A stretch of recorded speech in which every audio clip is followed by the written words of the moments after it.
Estamos de volta com o programa Conversando com o Cardiologista, hoje entrevistando o Dr. Luiz Moraes.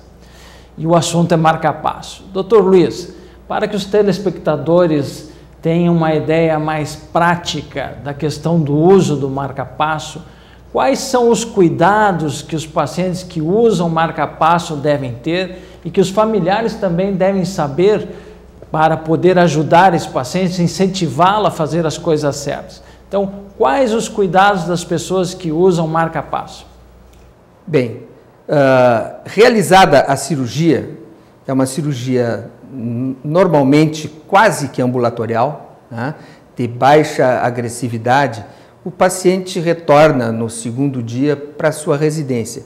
Aí ele tem alguns cuidados porque ele tem uma cicatriz, né, que ele tem que cuidar o período de cicatrização, e a gente pede repouso por uma semana, porque o paciente, nem todos recebem fios que estão com fixação ativa no ventrículo. Então há uma pequena possibilidade de deslocamento, o que faria a necessidade de um novo procedimento. Mas vencida essa semana, o paciente retorna ao consultório para fazer uma revisão chamada de cicatrização e retirada de algum eventual ponto. A partir daí, ele deve retornar para a sua atividade. E qual é a atividade? Basicamente aquela que ele fazia antes da cirurgia. A grande surpresa é que, dependendo do grau de limitação que ele tinha antes, ele vai ter uma performance surpreendente. Um paciente que estava desmaiando com uma frequência cardíaca muito baixa e volta a ter uma estimulação sincronizada a 60, 70, ele fica surpreso com a capacidade física dele, porque o marca-passo hoje, ele não só prolonga a vida, que isso é um fato, como também melhora a qualidade de vida do paciente. Em relação aos esportes, existe algum esporte que o paciente não possa fazer porque está usando marca-passo?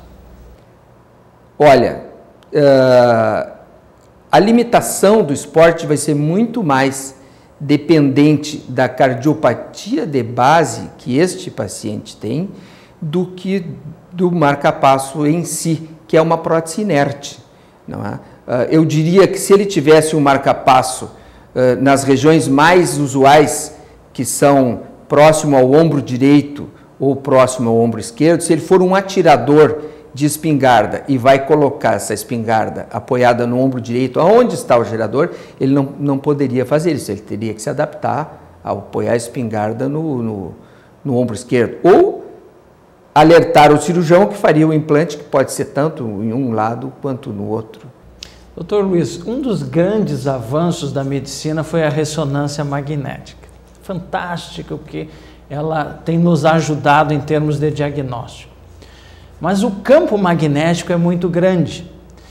Como nós procedemos se o paciente tem marca-passo e está indicado fazer uma ressonância magnética? Eu acho que esse é um grande problema. O que você nos diria? Bom, eu diria secamente que hoje não pode. Ressonância magnética não pode. Por quê? Porque o nome já está dizendo, é magnética. E uma coisa, tem pequenas coisas que os pacientes precisam respeitar, e uma é magnetismo. Eu recordo que no tempo de residência ainda no Instituto de Cardiologia, um paciente voltava ao ambulatório de marca-passo quase que semanalmente com o seu marca-passo desprogramado, e ninguém absolutamente conseguia entender o fato. Era muito estranho. Até que alguém resolveu ver o que ele fazia mesmo, e ele trabalhava na Selenium. Para quem não sabe, Selenium é uma fábrica de alto-falantes.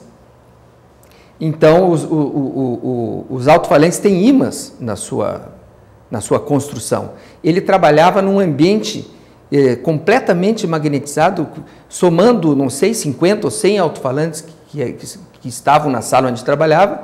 Isto abria o marca-passo dele e ele se desprogramava. ele saía da sua programação. Então, magnetismo é uma das coisas que os pacientes têm que respeitar. E aí entra a porta de banco, não é? A porta em aeroportos também, né? Muita proximidade de caixas de som, porque tem alto-falantes muitas vezes poderosos, aqueles colchões chamados kenkopato, né? Colchões japoneses? Não pode. E o celular, como é que se comporta? O celular, hoje, ele não há problema. O que se pede é respeitar a distância mínima de 11 centímetros. 11 centímetros. Então, 11 centímetros é uma palma da mão. Então, o paciente que tem um implante de marca-passo à esquerda se pede para falar no ouvido direito, no ouvido contralateral ao marca-passo, não tem problema nenhum, né? A própria porta de banco, se o marca-passo estiver na programação mais usual hoje, que é bipolar, ele não tem problema. O grande problema é alguns pacientes que são graves. Esse seria o problema. Pacientes que são graves e que o marca-passo, quando é submetido a uma fonte magnética, a maioria deles aumenta a frequência. Então, um paciente isquêmico grave ou um paciente com ciência cardíaca grave e que subitamente elevar a frequência dele para 90, que é o corriqueiro na frequência magnética, e o guarda se assustar porque acha que ele está armado, porque a porta do banco deu um alarme, que ele tem metal, e aí ele ficar preso lá até que chame o gerente, até que abra. Então, é isso que se procura evitar. Mas simplesmente passar pela porta, se for só o ato de passar, eles têm já na sua construção uma boa defesa hoje. Forno de micro-ondas. Forno de micro-ondas é a mesma coisa. O problema é a micro-onda, porque se essa micro-onda vazar, pode provocar queimadura na pele do paciente contra o marca-passo por aquecer o marca-passo e, além disso, destruir o seu circuito interno.